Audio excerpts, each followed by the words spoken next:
left behind. Not a minute wasted on the truth. So many reasons to stay. It's taking. Hello again, Carmen Ryder here, back with another commentary. Today we're looking at a channel I used to watch a lot in middle school. Dorkly. Yes, the middle school years. Back when I was your stereotypical nice guy who unironically drew myself in this outfit. I wish I was joking. With that out of the way, what Dorkly video are we talking about today? Well, we're gonna cover an episode of one of their shows that I feel like is one of the many reasons this channel got ruined. Today in Nerd History. Specifically the episode they did called Manga's Most Bizarre Trope Has a Dark Secret. And what is this most bizarre trope? Humanization. If that's what you consider the most bizarre trope, you're most likely the biggest normie ever. Anyways, let's get into it. Hey guys, it's Tony. I'm here with Tristan. You probably remember from our Let's Play videos where we do awful things to ourselves. Actually, no I don't. Because like most of your audience, I only come for your animations. That sounds right. We have an extra special today in Nerd History because Tristan was going to tell me something so outrageous, so ridiculous, and so abhorrent that we thought maybe that he should just tell you instead. I'm already getting SVG vibes from this. Not a good start. No, actually, we're here to talk about manga. Holy shit, you are a normie. Together. Me and you, we're going deep into the anime sex minds. My big tall canary is gonna be there to warn me if it gets too bad. It's already too bad. Nope. Today in Nerd History. It's almost like a competition. Time after time, manga and anime creators have one-upped each other, escalating the arms race That will one day destroy us all. The weapons here aren't of the ballistic variety, they're girls. Or rather, things that are not girls that also happen to look just like girls. Moe anthropomorphism is the practice of imbuing non-human animals and objects with characteristics and appearances of manga or anime girls. While yes, it is a thing in anime, you do realize that this concept exists outside of manga and anime, right? Sometimes these are cute women, but since this is anime we're talking about, it's mostly just high school girls. The practice is not exactly new, but the concept has become more commonplace in recent years. Compared to some other examples of this trope, My Girlfriend is a T-Rex is pretty tame. At the core, it's just another romance manga, except, you know, the cute girls are also dinosaurs. But, why? Why are the girls dinosaurs? No one tell him about Darling in the Franxx. Oh, don't worry, there's a perfectly rational, scientific explanation for this. They evolved. Or something. I don't find that very believable. I mean, it's a cheesy romance niche fetish story, so don't expect amazing writing. In fact, most slice-of-life animes with a sci-fi/fantasy twists don't go too deep into the lore since it's supposed to be lighthearted. Look, the real reason that the dinosaurs look like girls is that some people are just into that kind of thing. Yeah. And? You're not gonna turn into Screw Attack on me, are you?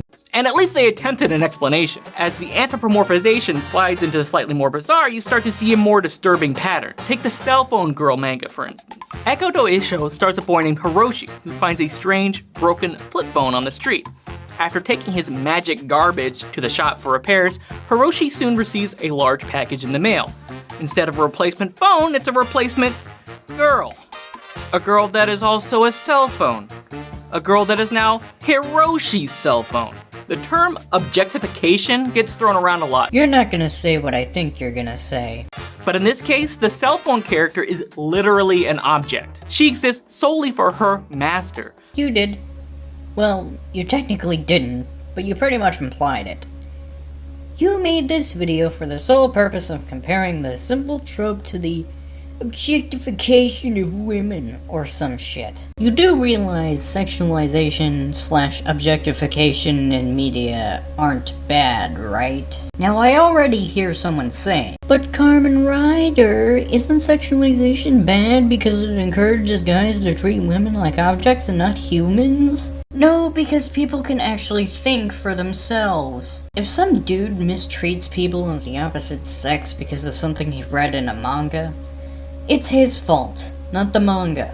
We're all adults here, thus we are responsible for our own actions. Constantly pleading with Hiroshi to use her features. She doesn't even have a name until Hiroshi deigns to call her Echo. A predictable courtship plot ensues, but the romance isn't between a boy and a girl. It's between a boy and his property. Even though in cases like this, usually said property has some personality/individuality, robots have feelings too, you know. Okay, I find that very creepy, yes, but like, this is at least just a one-off thing, right? The whole ownership deal. Oh, sorry, but Echo isn't what you'd call unique in anime and manga. In fact, it kind of plays out like a ripoff of the popular Chobits, which centers on a boy who finds a girl who happens to be a personal computer. In fact, this trope has been so prevalent that it's inspired a number of parodies, like Renshin Girl. The term parody is used in a loose sense here. Yes, a man's microwave doubling as an attractive woman is ridiculous, but the comic knows that and leans into the absurdity. But at the same time, the one-shot has no problem ogling its glistening home appliance. In the page you just showed, the guy is literally just eating his food, paying no attention to his microwave. Also, in most animes that use this trope, the guy detests to getting a lewd girl instead of an appliance or whatever. The only time I've seen that not be the case is with Heaven's Lost Property. Just as any run-of-the-mill, thirsty-ass manga would. Lots of anime get away with having their cheesecake and eating it too. A recent scene in My Hero Academia poked fun at the typical shameless hot springs episode, only to then indulge in the fan service cliche with a lingering shot of girls frolicking in the water. I hate that, great baby! To be fair, Dorkly hasn't avoided this double-sided pitfall. This video might be styled as a dissection of moe anthropomorphism, but I'm sure Tony picked a thumbnail image to showcase the sexy doorknob lady and her inexplicable tube top. Pointing out your problems. No, not problems. Hypocrisy? No.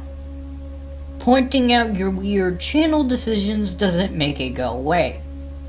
Okay, yeah, that works. Don't try to pin this on me, Tristan. Even if it is my fault. Bro, why you feeling shameful? We're all perverts here, we get it. I mean, if I can publicly shame myself by putting my waifu list on DeviantArt, you can admit to reading one hentai manga. Look, even in its most ridiculous incarnations, the trope holds a strange, disarming appeal. Moe anthropomorphism allows readers to indulge in guilty pleasures under the pretense of comedy. Yeah, that's the point of ecchi. Or any fan servicey thing for that matter. It's an empty, self-assuring excuse that sits alongside, read Playboy for the articles, or, honey, I swear these big boob dinosaurs ladies on my screen are part of my research for a video for work, it's fine. If your wife is actively checking your search history for lewd manga, your marriage is lacking trust and therefore in shambles.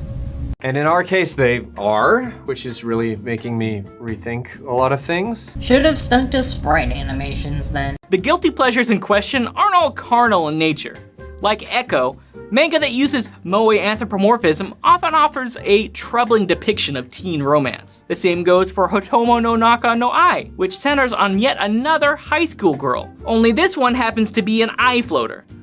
That's right, eye gunk. Eye gunk. The main character is a salaryman in his mid-30s who has an existential crisis when a schoolgirl starts appearing in his eye. For the most part, the story is about a man being annoyed by a girl only he can see and hear. At one point, he even brings out eyedroppers in an effort to flush her out. Over time, he grows fond of his secret eye booger, and they develop something resembling a father-daughter relationship, and he names her Eye. And even though this seems like an eye-rolling pun, Haha, eye rolling. I get it. You're not funny. the corny pun belies the revelation that, like Hiroshi and his cell phone girl, the salaryman is tasked with naming his floater because he is Ai's possessor, her master. Ah yes, the master of eye boogers. That's not a leap in logic at all. Ai is beholden to the man she is trapped inside, and the manga treats this horrific sentence like a fun, fantastical twist of fate. What do you mean by horrific sentence? It's a fucking eye booger. You might have noticed a pattern by now. When moe anthropomorphism transforms girls into objects, there's always a dopey shithead who claims ownership over that object. Even though earlier you mentioned that the guy tried to get rid of her. Usually through a convoluted means that makes it seem like innocent happenstance. Oh, don't blame Hiroshi, a magical cell phone girl just showed up at his doorstep. Yeah, that's what happened. Oh, it's not the salaryman's fault he woke up with a magical girl inside his eyeball. Exactly. What are you getting at here? Oh, someone drew a guy who owns a subservient microwave lady, and I can't think of anyone that could possibly be to blame for this. Somebody must be blamed. I mean, at least this is all pretty niche, right? Like has a limited publication run. Well, some of it, yes. But Midori Days managed to graduate to a full-fledged anime. In the first episode, a punk student named Seiji wakes up with a miniature girl named Midori fused to his body where his right hand should be. As it so happens, Midori was previously a classmate that pined for Seiji from afar, and she's overjoyed to be so close to her crush. Seiji is understandably mortified, like anyone else might be, but because this is a romance anime, the pair eventually grow close. Seiji now has his own pocket girlfriend, one that he keeps a secret from the rest of the world. Midori now belongs to him. It's fun in the manga and anime because Midori has been super into Seiji from the start, but even a simple tweak to the premise corrupts the tone. So even if the girl is perfectly fine with it, it's still bad. You're not making any sense. What if Midori didn't like or didn't know who Seiji was? But the story didn't do that. She did know who he is, and did have a crush on him. Suddenly the idea of being grafted to his arm is less of a flight of fancy and more of a horror story. These manga mask their use of tropes with coincidence and acts of God. So you're telling me, if a naked girl suddenly was on some guy's porch and started loving him for no reason, it's the guy's fault? Okay. Because without them, they are exposed as abominable creep fests. It's an edgy comedy. Of course it's gonna be weird. Just because you're not into that sort of thing doesn't mean it's inherently bad. It's fitting that the most naked use of this trope would come from hentai. Ha! Naked. I get it. Hentai. You're not funny. Thank you. Thank you, Tony. It's the sex. Get it out of your system. Let's do it. They have the cartoons do it. To each other. Okay. Sex. The one-shot called Keyhole is so explicit that we can't show you most of the pages, but this first bit sets the tone.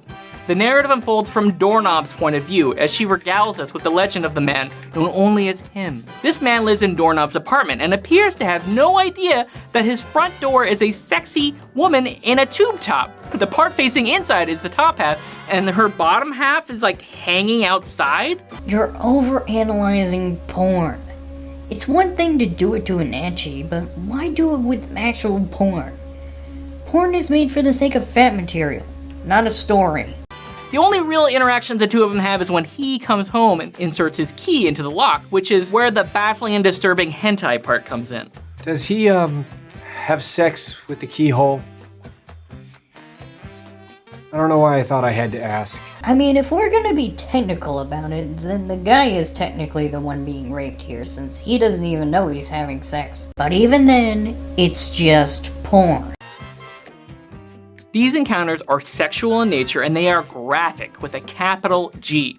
Imagine if a sock puppet in Toy Story could really feel it when Andy was playing with them, like putting their hand way up there. You know, you kind of get the idea here. The story gets even worse during a break-in when a would-be thief attempts to pick the lock. Whereas Doorknob's interactions with the apartment dweller are the closest thing you can probably come to consensual intercourse between a man and a lock, the burglar is an unknowing rapist.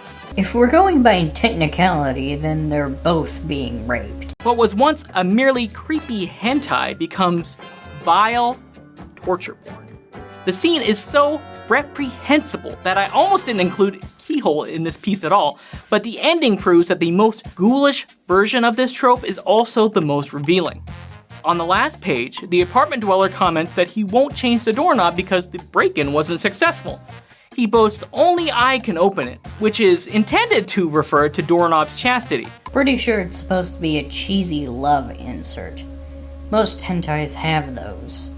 But also sums up the dreadful core of these pocket girlfriends. man controlling women in totality. Monogamy is not enough. The purest form of pocket girlfriend doesn't even have a shred of an independent thought. Instead, their entire universe revolves around the one dipshit in their life.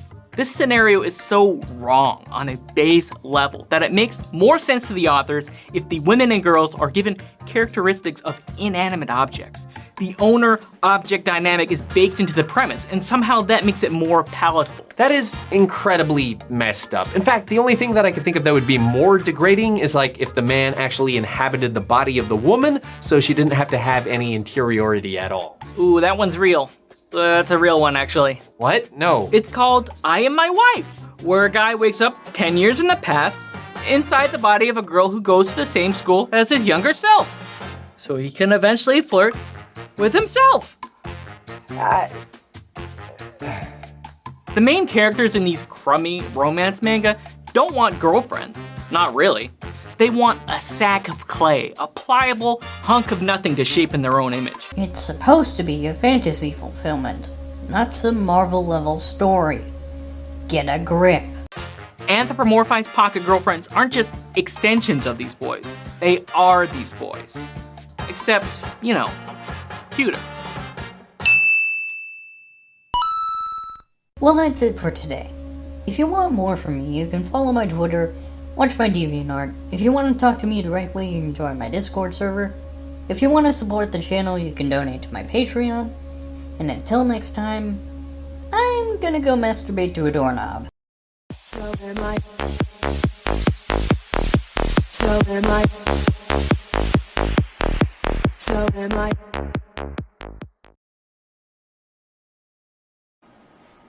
Hey, how about you smash right there? Smash right there! Come on, smash, smash, yeah!